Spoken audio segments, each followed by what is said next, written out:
शेतकरी मित्रांनो, बघू शकता आपण हे म्हशीचं जी वगार होईल ते सकाळपासून असं आडवं पडलेलं आहे ते रात्रीपासून. आता सकाळचे 9 वाजलेत आणि त्यातलं कान पाय वगैरे काही हलवत नाही. त्याला आपण ट्रीटमेंट देऊन एक 10 मिनिटांमध्ये उठवणार आहोत.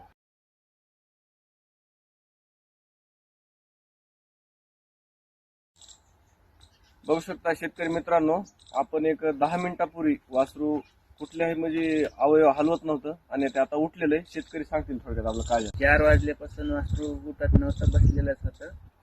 आता ट्रीटमेंट केल्यापासून जरा उठून बसलंय, कारण मेले म्हणून सोडून दिलं आधी. आता काय ओके झालं मग. आता ओके. कित्येक वाटा चालून आणि कितीतरी धक्के खाऊन योग्य मार्गावरती आलो. त्यामुळं आता वाटेत कितीतरी अडथळे आले ना तरी हवं ते मिळवल्याशिवाय माघार घेणार नाही.